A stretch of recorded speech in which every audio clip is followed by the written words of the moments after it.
The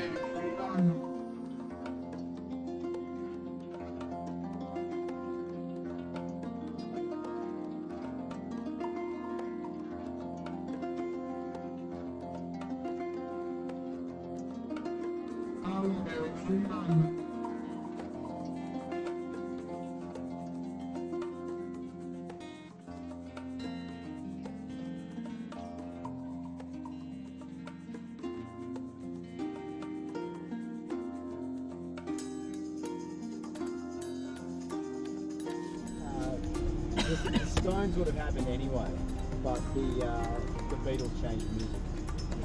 So there you go. What do you have to say about that, Haydn? Oh, they got any hamburgers left? Oh, sorry, pizzas left?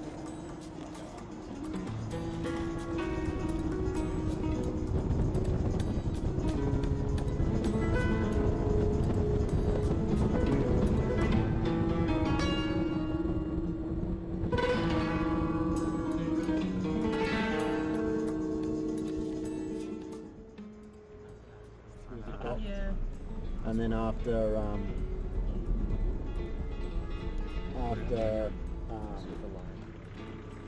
I really have no idea what you guys are talking about right now. Can we build a mountain or something? You want to build a mountain? Yeah. Okay, start tonight. We'll check in with something.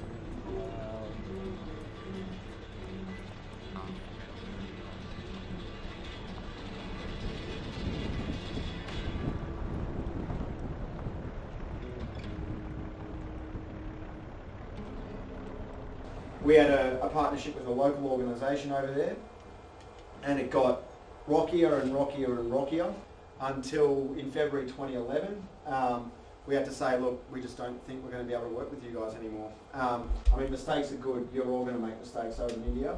We shook hands in 2011 and we had to walk away. By that stage, we built this little organisation that was starting to have a stronger heartbeat. We had a lot more people involved.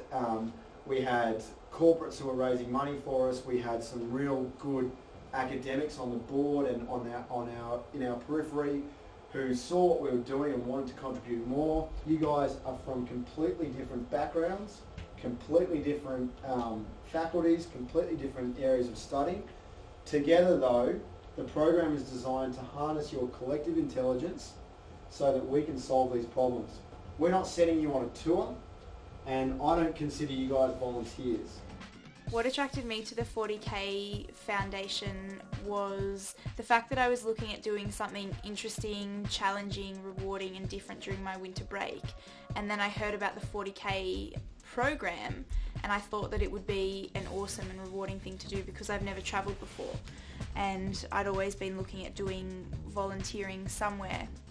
And India has always been a particular point of interest for me.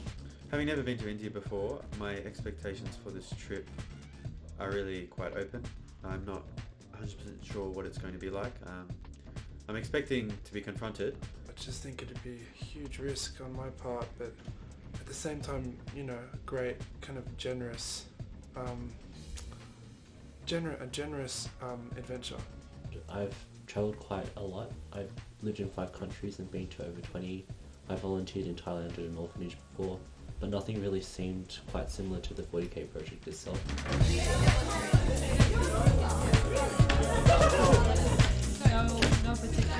No particular shape. Just go crazy. I was going to say more the merrier.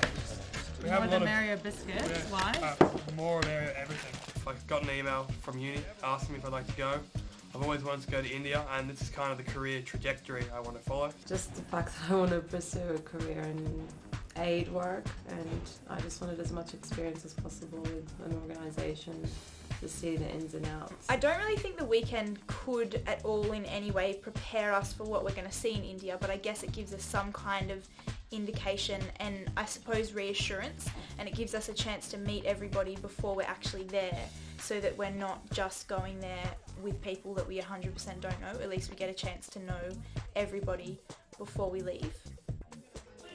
Have we got enough potatoes here? Are we doing the whole pack, or what are we doing? Just pump out the whole bag. Yeah. The whole bag? Yeah. How many kilos is that? About what, 4 kilos? 5 kilos. Are we going to do 5 kilos of potatoes? Oh no, they're under the knife as well now. Here, what do you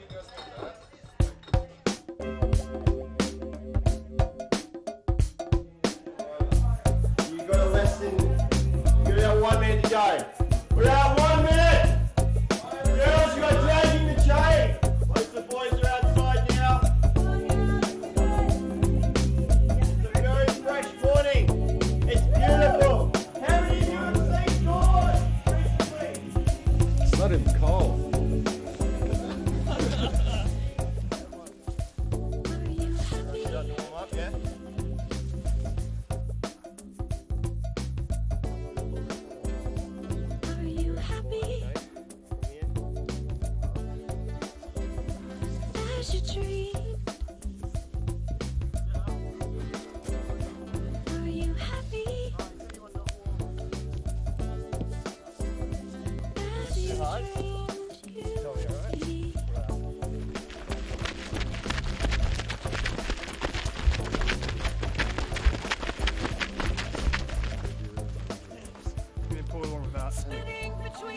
Feel free to jump in, guys.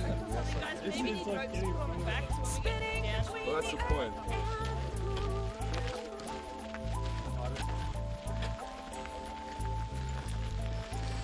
So we didn't want anyone in front of us. But we're not going down again.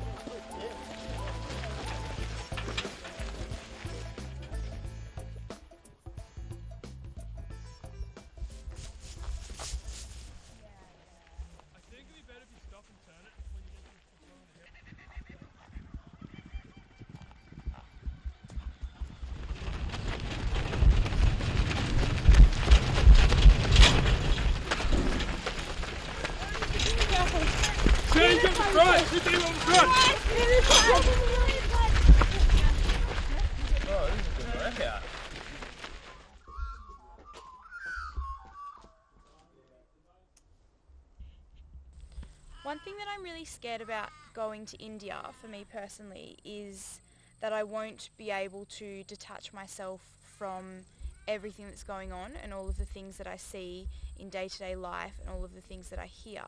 I'm really, really worried that personally I'll find it so overwhelmingly confronting that I won't be able to get over the fact of how bad everything is. This one on its own, it's just a kid, but when you pair it with someone that you know and that you care about, this boy's story becomes like 10 times more meaningful. It's the same boy in the same photo. Do what's happening here. Post lots of photos and blog about it and talk about it and share it with your friends and family back home while you're away. So what should you include? Basically everything.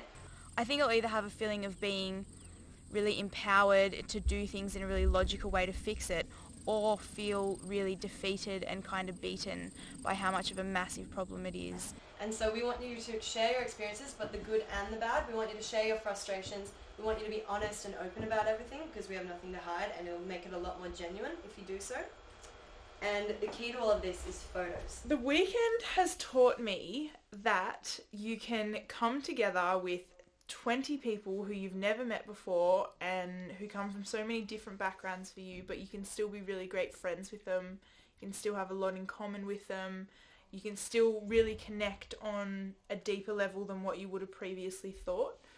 I really have very little expectations because I don't want to limit myself with expectations, because if I put too many expectations I might come back from the end of the trip and think that I didn't meet those expectations, and I might limit my perspectives and the experiences I might have because I'm too narrow-minded in focusing on gaining those specific expectations and miss out on getting better things to happen to me.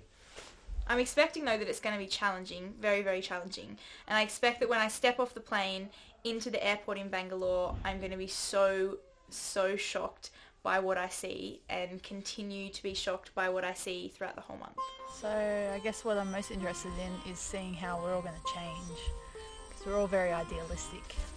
We've all got these ideas of how it's going to be, and I have a feeling that we're going to get there and it's going to be nothing like what we expected.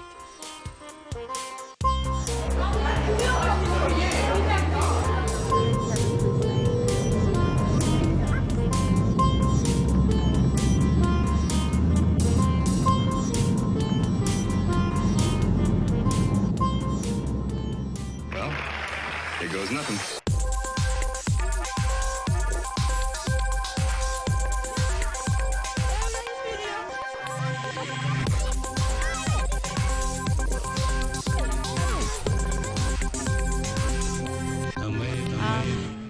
Honestly, India was one of the last places I wanted to visit.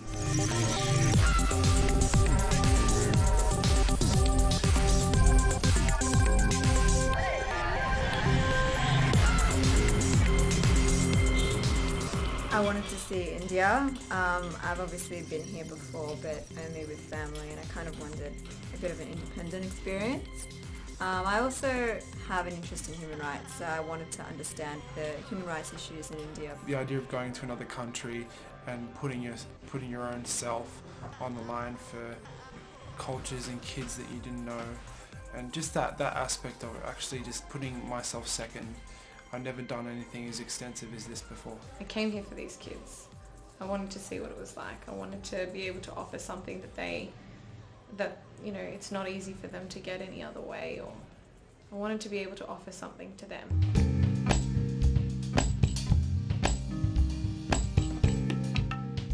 We visited a slum and we were taken into this room where there was a large variety of bags and wallets and diaries. I think my highlight from the visit was seeing how successful it was, the work that the women had done over there with the crocheted bags. That the women that lived in the slums made from fruit juice containers. They cut them up and slice them into strips, and the strips are used to crochet bags, and they've made, you know, large ones, small ones, all these different size ones. They're quite impressive. And they were available to buy, and a few of us bought some because it was a business that they'd made themselves, and I thought, good on them. I would have liked to spend some more time in the slum because I don't think we really got to see the real slum. Like, we went in as tourists, everyone was happy and smiling, and everyone wanted to get their photo taken. You know, we got to see some of the friendly locals, but I don't think we actually got, obviously it's dangerous, I understand, but we didn't get to see the real deal. Like, when they're not expecting any visitors, when they're just living their life normally, how they're surviving. I had my camera out for the first part, and then I put it away just so I didn't have my camera in everyone's faces. I actually wanted to get, you know, to know or to meet some of the locals without them feeling like they're just here to take photos of us. So I didn't feel threatened. I actually felt comfortable and just relaxed because they are human after all.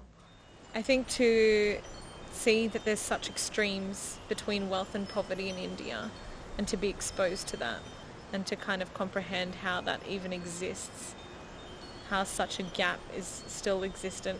Yeah, it's still prevalent in today's day and age. It just shocks you, and I just saw these little children, you know, pooing on the streets just in front of, like, on a main road, and that really shocked me because it affected me as a person and, you know, how we hold our dignity, and for them they just didn't have that.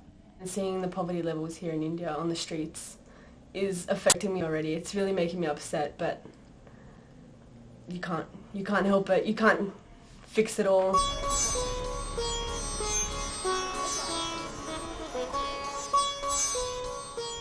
A big hurdle in India is language.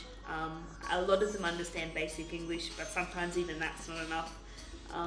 So I mean, that's always a hurdle. It's always a little bit fun and a bit of a challenge too. I mean, you know, we've come to a foreign country, so we've got to be flexible, and we can't expect them to just know. So, you know, it's always interesting, and you've just got to be considerate. India doesn't challenge me. I thought that I would come here and I thought I would be challenged, but I sound like a freaking hippie when I say it, but I definitely have an affinity with this country, and I understand the way that people operate. I'm the sort of person who likes my own space and living with other people and working with them and doing everything with them 24/7. Obviously is challenging. Just being constantly in a group environment. For me, you know, as opposed to being at home and having that alone time every time, say, you come back from uni or you do this or you do that, we're constantly together, and there's this kind of balance. You just want to find your own peace and then come back to the group and, you know, feel revitalized so you can contribute, you know, that kind of feeling that you're just going to have your own space. It's been a bit challenging. I think it's going quite well, especially because we all have similar personalities and we respect each other and we click really well. Probably the most unexpected hurdle was finding an ATM, and probably, the bathrooms, and maybe how hard the mattresses are. Food's a hurdle too. I mean, we love Indian food and things like that, but when reading a menu, you know, you can't pronounce it, do you eat it and things like that. Scoop and then push it on your thumb. And you, use your thumb. Like this, and then you push. I was expecting hurdles, so nothing was really unexpected. I was just really ready for it and just was going to go around it any way possible. I think they could have bought better mattresses.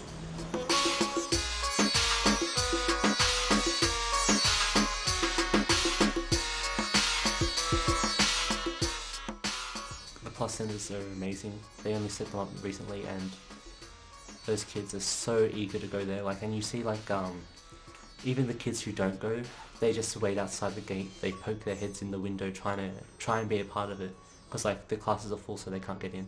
So it's just really nice to see that these kids who have already finished like a whole day of school and do this for 2 hours after school and they're just still so eager. Like when I was at school, I hated school.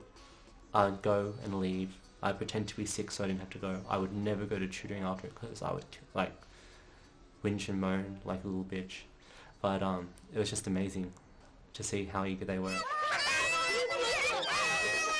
We've just put on 3 plays and a song for the kids at the Plus, and it's been unbelievable. The riot lions went roaring into the cave and heard some little noises. They did a play, about 3, it divided into 3 groups, and then they sung the song I Think You're Wonderful to their parents and all the 40k volunteers, as well as all these locals who just joined in as well and came to watch. And just to put a smile on a little kid's face just for that one day, it's more rewarding than I thought it would be.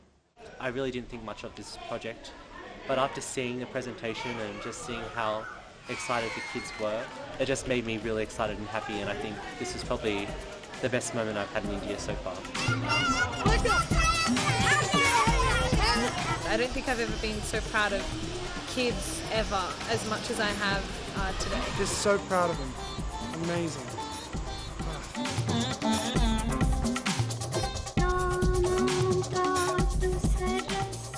Today's the first day of our program in the schools, so I'm feeling a little bit excited, a bit nervous too, but excited. We just entered the school and the whole school is like really dusty and red, and all the children are like staring at us right now. I think we look a little bit foreign, but yeah.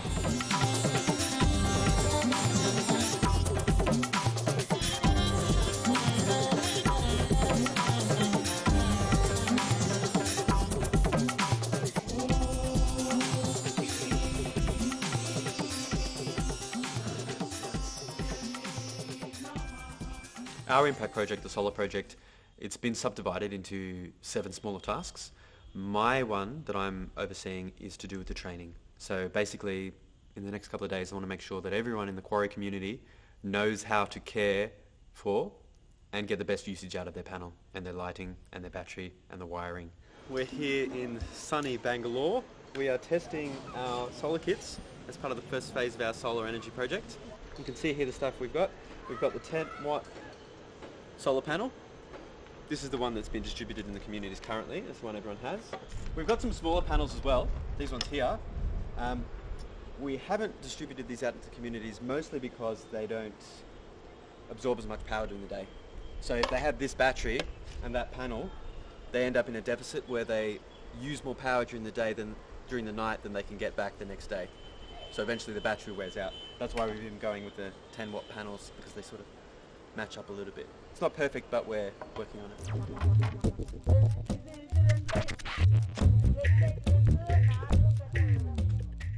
Since actually getting stuck into the project, I realised that it has so many flow-on effects. By giving them light, they're able to improve their business because they can work for longer hours. Their kids can study past 6 o'clock or whenever it gets dark. Women can get jobs and be empowered. We just went down to the quarry to have a look at seeing the practical side of what we're all about. So we looked at one of the communities they've already delivered to, and we just went down to see, sort of suss out what kind of problems they have, how they're finding all the equipment, so that then next week we can start planning how we're going to fix things or redistribute more. So it was good. Like, we got to go down there, which is where we're going to be staying in a couple of weeks anyway, all of us all together. So it was good to sort of look at what's going to be happening coming up. We just wanted to meet the people and find out how they're dealing with the solar equipment, how they're finding it. And we did surveys for about 7 or 8 families, and it was just very interesting going into their houses and the way they put the mats on the floor and, you know, really welcomed us even though they had nothing. And it was interesting finding out about their perspective and whether they'd be willing to buy solar lights. This is just a 1 watt lamp. This is how much light it gives off. It's a bit hard to see in the day. At night that does make a pretty big difference though. They like it because it hangs from the ceiling and illuminates a big area. And we've got the standard 80 watt hour battery, this one here. So now that they're flat, we're going to plug them in, use the sun up here and see how long it takes to charge them. Basically, they're really happy that they have solar power. Their main problem was that the batteries don't last long enough. So a lot of them weren't doing what they're supposed to do with the solar panels. Like they'd have them in the shade, or they'd have them on one side of the house so it gets solar power, like it gets sunlight in the morning, but not in the afternoon. They're supposed to move it at points in the day so it gets good position always. Some of them, you know, they're down in the quarries working, so they don't move it. Some of them as well, they just, either they didn't understand or they didn't value moving it around so much. But you know, we told that to some of them, they moved it straight away. The very least that I can hope to do is set up a really strong basis for other volunteers who come here and to work on from that and build on what we have already done. When I come into the community, on my own or with the group, the villagers, they're happy to see me. They're welcoming, and it's because of what I've done with the solar project in that village. With the group, I've done my part, they've done theirs, but I get the sense that the villagers do value what I've done, and that is really rewarding. It's the kind of thing that changes someone's life, I think. And I don't know, maybe no one else sees that, but it is. It just is. If you know that someone cares about you, you couldn't really ask for anything else. I'm really looking forward to our impact project that we're working on, involving a microfinance kind of business for the women in the quarry. It's really exciting, and I'm really looking forward to just seeing that develop a little bit further, even just within the next, week or so. Labour in the quarries is very intense, and the men do a lot of the work. Physically, the women can't, and a lot of them are older as well. They want to help though, they want to contribute to their family's income.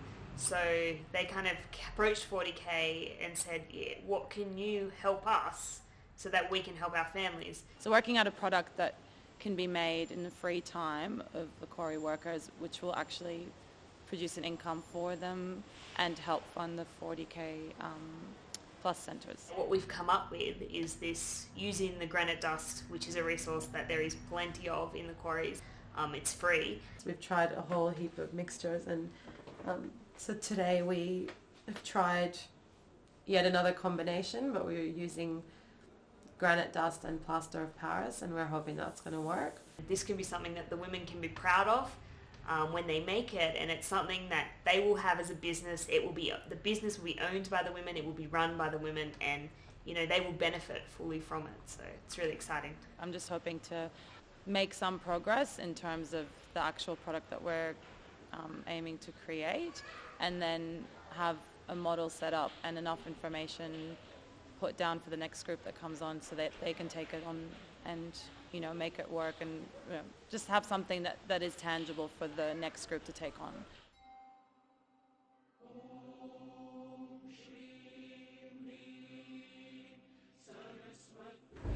40K volunteering experience has given me a lot more direction in my life. I wasn't sure what I wanted to do before I came.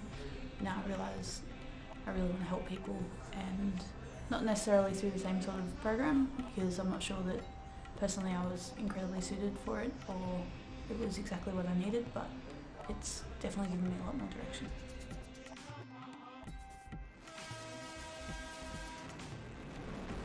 My mindset has changed a fair bit on what I want in life, where I want to go in life, and how I see people. I just see a lot of people differently now, and I think that's a really good thing, and that's what I really wanted from this trip. And I do look forward to doing more volunteer work in the future with especially kids and in third world countries. I think it's a really good thing to do. It broadens your mind, it's enabled you to see the world and to see the difference there is, that there is extreme poverty, and there are people you see people living in conditions and things that you would have never dreamed, and it's definitely going to change the way I think about things, especially in terms of, commercial like economics and global government, you know, education's a big thing that we've been involved in with 40K and that I'm passionate about. And to come to a country where they have the potential to be one of the world's greatest economic nations, if they just harness, if their government and the people would recognise the power of education more, and, you know, I think it's something that it's allowed me to open my mind more and just view these things differently. You know, I don't think it will change so much my day-to-day living, but it will definitely change the way I think about the world as a whole. And, you know, we're not all the same, and so many countries have different situations and different things going on, and yeah, it's going to change me like that, just my way of thinking and my view of the world. You can do so much by donating money, but really getting involved and being there really shows what you have at home is just so different and just so lucky to have. Being thrown in the deep end over here and in preparation for it and everything, being left with a fair degree of autonomy, I think has forced me to develop a lot of independence and self-motivation, which has changed me on a personal level. And I feel that when I go back to Sydney, go back home, leadership roles will be more natural for me in a way that they weren't before. I think that's a big change that I've come through for this volunteering experience. I think the experience is going to make me grow anyway, and that's a pretty vague concept, but I think I'm going to be able to learn a lot more about what I want to do with myself later on in my life, and I'm hoping this will give me the guarantee of what I want to do in social development. Just seeing everything here, I've been really inspired just to see how people can make positive change